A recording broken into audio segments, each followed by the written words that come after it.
Charles Milles Manson, née Maddox, November 12, 1934, November 19, 2017, was an American criminal and cult leader. In mid-1967, he formed what became known as the Manson Family, a quasi-commune based in California. Manson's followers committed a series of 9 murders at 4 locations in July and August 1969. According to the Los Angeles County District Attorney, Manson plotted to start a race war, though he and others involved long disputed this motive. In 1971 he was convicted of first-degree murder and conspiracy to commit murder for the deaths of 7 people. Although the prosecution conceded that Manson never literally ordered the murders, they contended that his ideology constituted an overt act of conspiracy. Manson was also convicted of first-degree murder for the deaths of Gary Hinman and Donald Shea.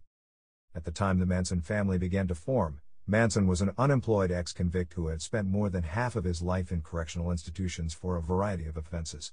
Before the murders, he was a singer-songwriter on the fringe of the Los Angeles music industry, chiefly through a chance association with Dennis Wilson, drummer and founding member of the Beach Boys. In 1968 the group recorded one of Manson's songs, Cease to Exist, retitled Never Learn Not to Love, as a single B-side, but without a credit to Manson.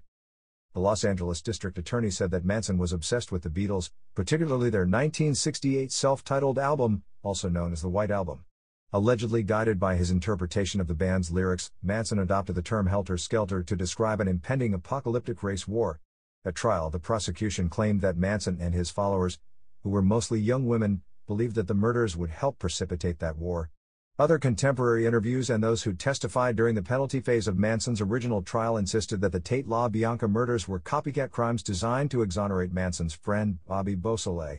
From the beginning of Manson's notoriety, a pop culture arose around him and he became an emblem of insanity, violence, and the macabre.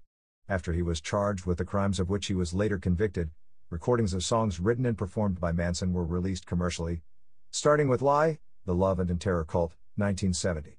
Various musicians have covered some of his songs.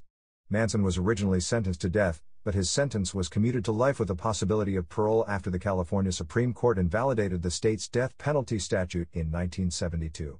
He served his life sentence at California State Prison in Corcoran and died at age 83 in late 2017.